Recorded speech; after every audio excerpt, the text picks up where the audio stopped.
The plan that the IRIN Surface Action Group commander has developed over 17 days is built around a single operational insight that is genuinely clever.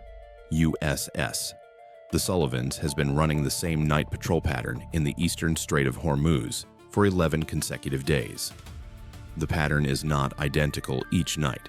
The timing shifts, the specific waypoints vary, but the general geometry is consistent enough that a surface action group positioned correctly at 2:30 local can place itself across the Sullivans' probable track at close range in darkness before the American ship has time to react to the contact geometry. The surface action group consists of 2 ships, IRIN Alvand, a Vosper, Mark V frigate, the oldest and most tenacious warship in the Iranian surface fleet, commissioned in 1971 and kept operational through a maintenance program that has been described by the intelligence community as ___0__,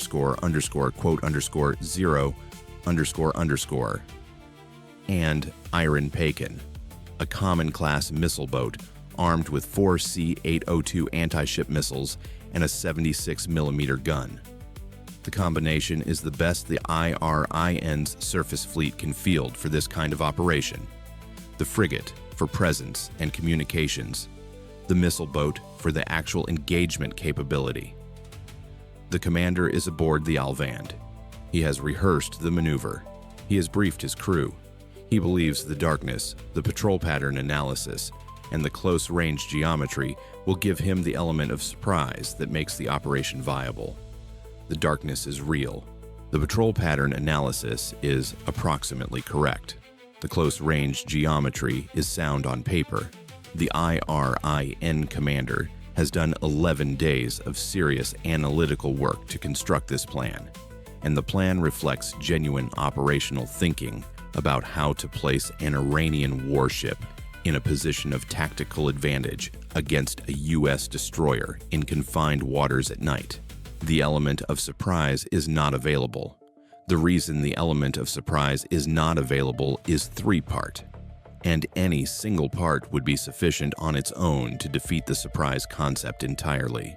Together, the 3 parts produce a situation in which the IRIN Surface Action Group has been under continuous observation for longer than the crew's last full sleep cycle. Part 1. USS The Sullivans has not been running the same night patrol pattern for 11 days. She has been running a patrol pattern that appears consistent from commercial maritime tracking data, the AIS transmissions that any vessel can monitor, but varies in its actual executed track by up to 4 nautical miles from the AIS indicated position because the ship routinely operates in emissions control during the sensitive portions of the patrol.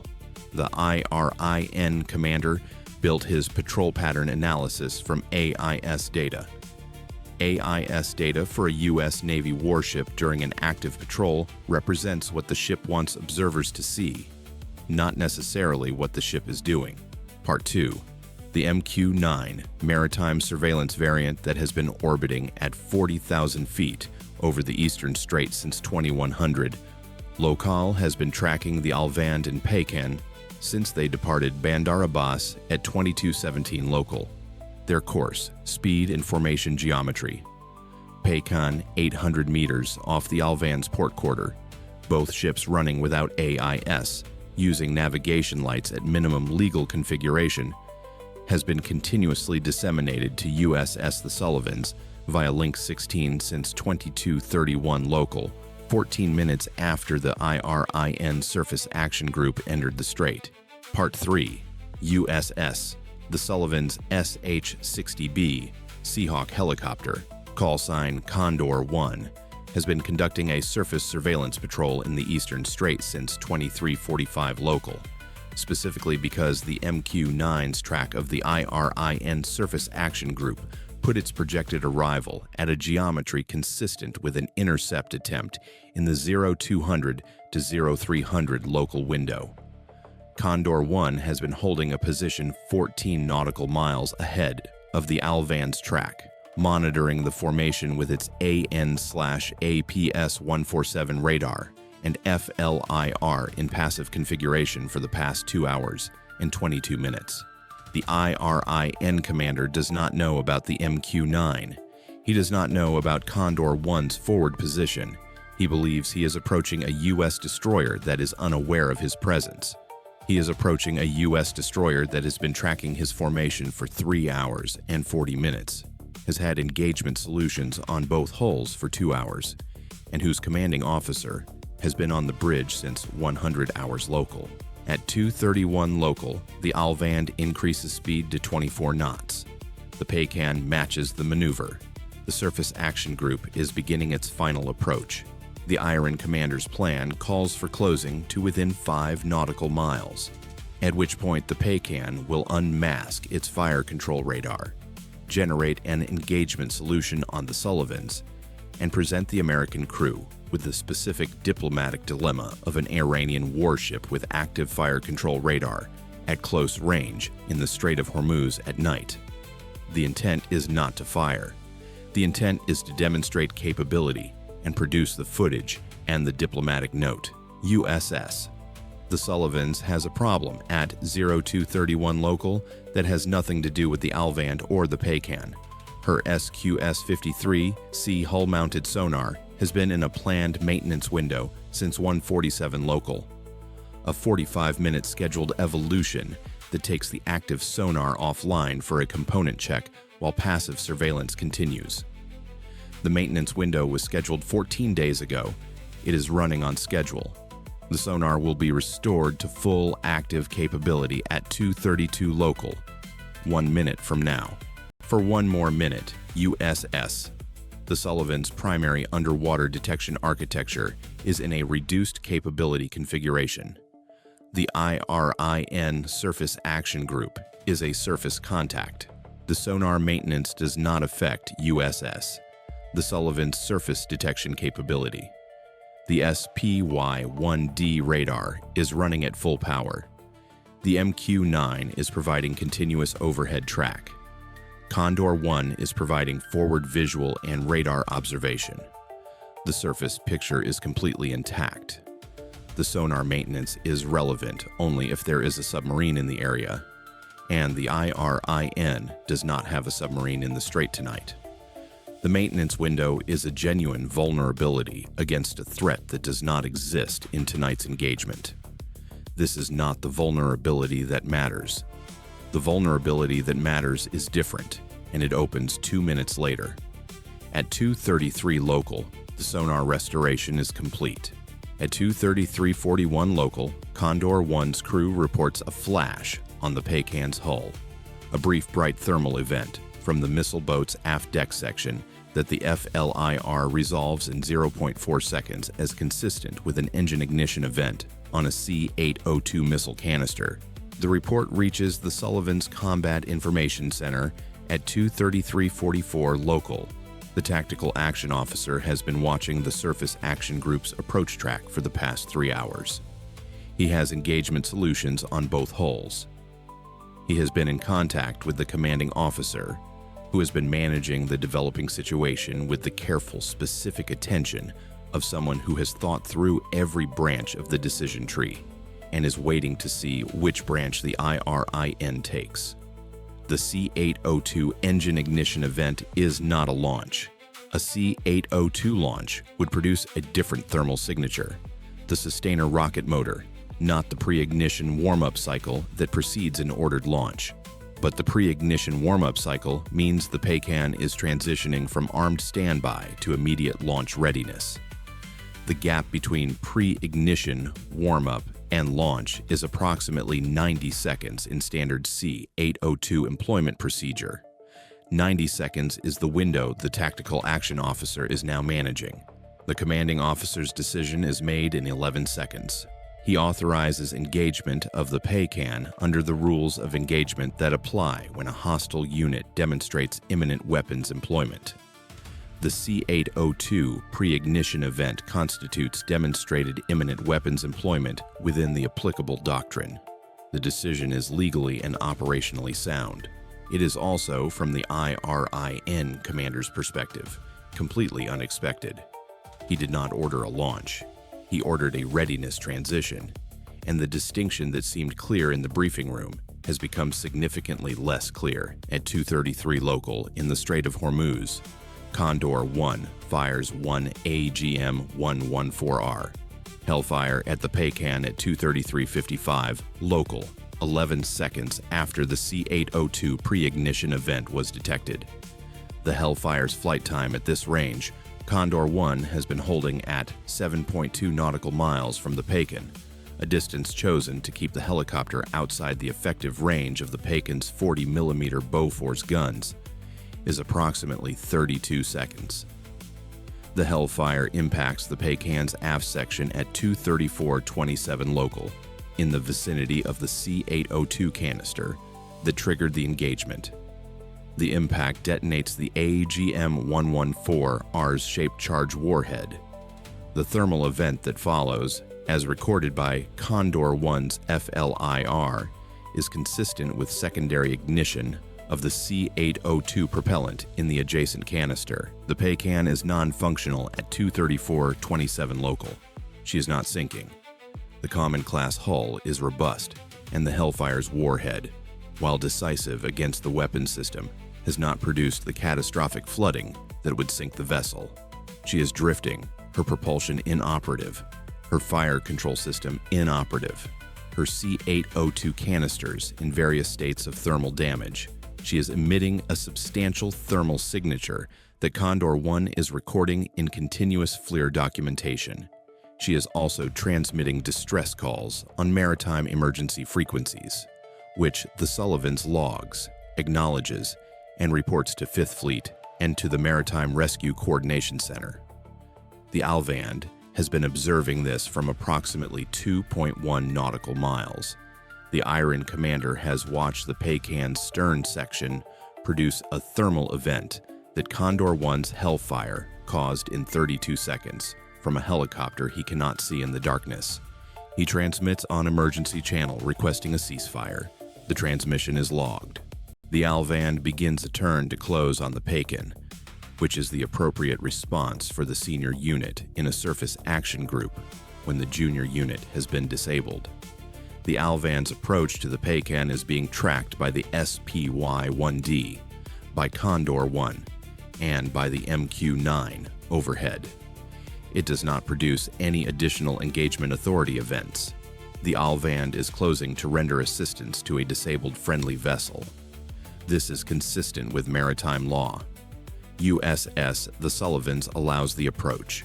At 2:47 local, the Alvand comes alongside the Paykan and begins a damage assessment. Condor 1 is holding at 8 nautical miles, FLIR recording the entire scene.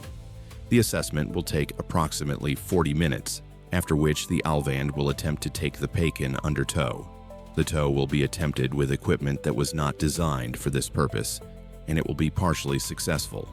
The intelligence product from this engagement is concentrated and specific, and it begins before the first Hellfire leaves Condor 1's rail.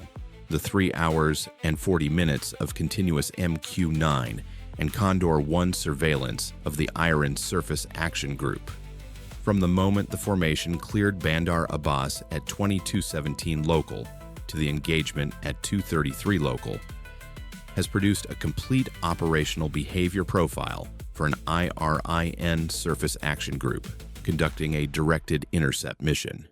The profile includes speed progression over time, formation geometry adjustments at each navigational waypoint, communications burst timing relative to observable maneuvering events, and the specific sequence of tactical preparations the Alvand undertook as the formation approached the intercept geometry. This is the behavioral equivalent of watching someone play a hand of cards from behind their shoulder.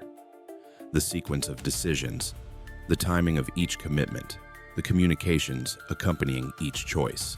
The profile will be compared against the Alvand's previous surveillance records and against the behavioral patterns of other IRIN surface combatants. The similarities and differences will be documented. The documentation will inform the next commanding officer who tracks an IRIN surface action group in these waters.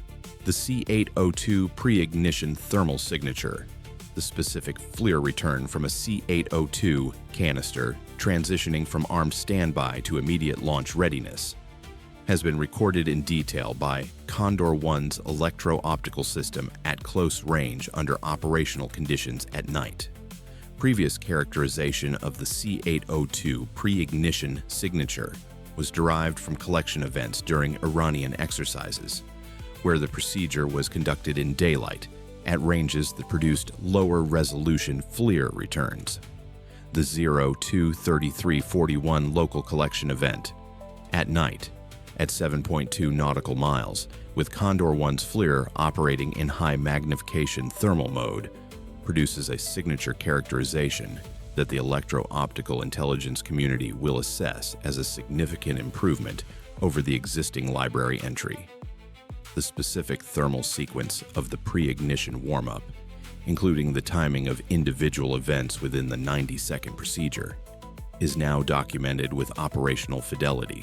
The thermal signature of each stage, canister pressurization, fuel system activation, guidance system warm-up, is individually characterized from the FLIR recording.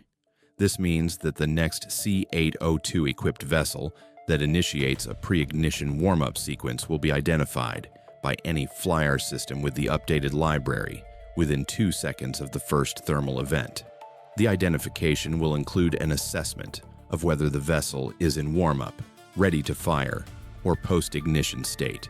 The 90-second window that the Paykan's crew believed they had between warm-up initiation and any possible U.S. response has been reduced by this engagement's collection to the response time of any FLIR-equipped system or within visual range of the missile canisters. For a helicopter holding at 7.2 nautical miles in high magnification mode, that response time is 11 seconds. The Paykan's crew had 11 seconds. They used those 11 seconds to continue their warm-up procedure. The sequence was not completed. The Alvand's performance data, speed achieved at various engine power settings during the 3-hour approach, maneuvering characteristics during the emergency turn after the Paykan engagement, propulsion plant acoustic signature recorded by the Sullivans Sonar after restoration at 2:32 local, has produced an updated Vosper Mark V performance assessment. The Alvand is the last of her class in operational service. The IRIN has been maintaining her with parts cannibalized from vessels that were decommissioned throughout the 1990s, which has produced a propulsion plant configuration that differs from the original British specification in ways that are now characterized.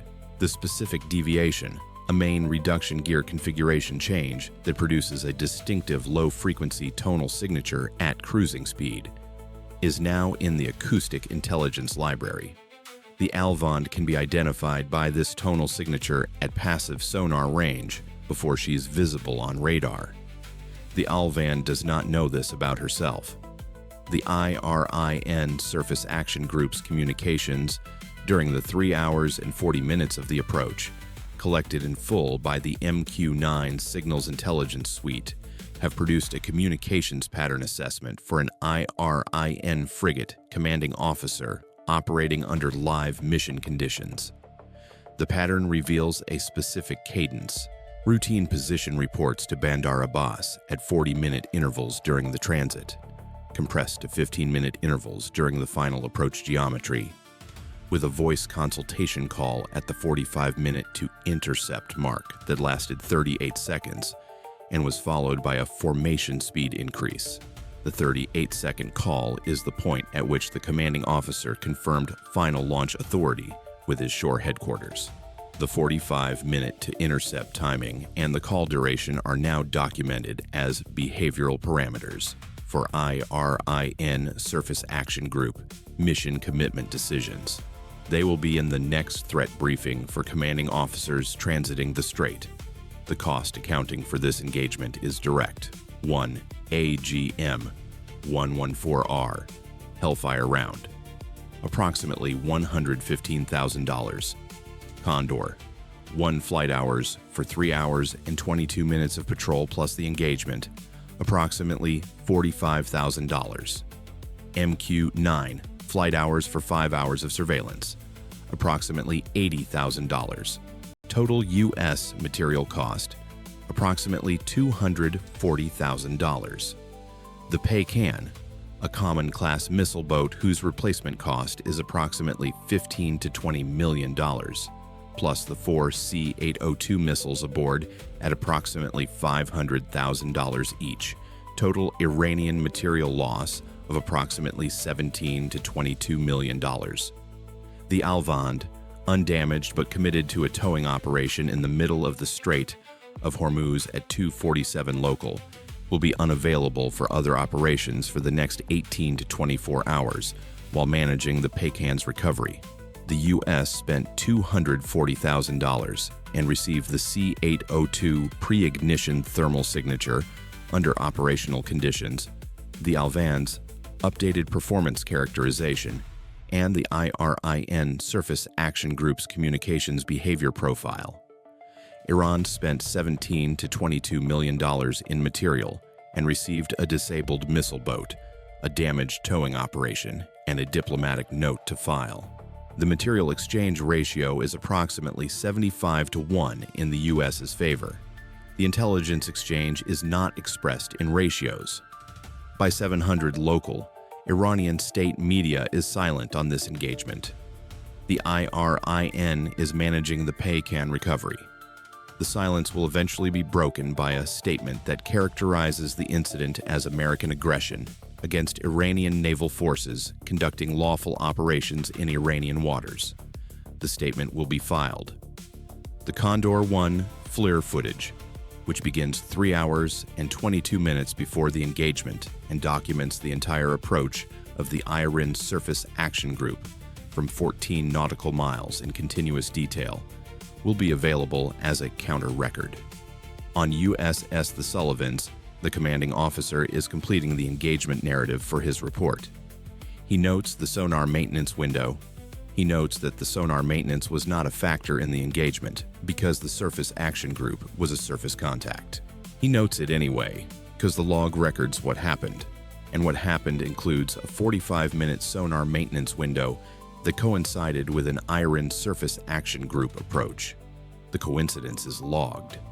The next patrol scheduling review will consider whether sonar maintenance windows in the strait should be coordinated against known IRIN departure patterns. This is the kind of operational learning that does not produce headlines. The Paykan will be towed to Bandar Abbas and assessed for repair. The assessment will conclude that repair is possible but will require components that Iran does not currently have in inventory. The Paykan will enter a maintenance status that will extend for an indeterminate period.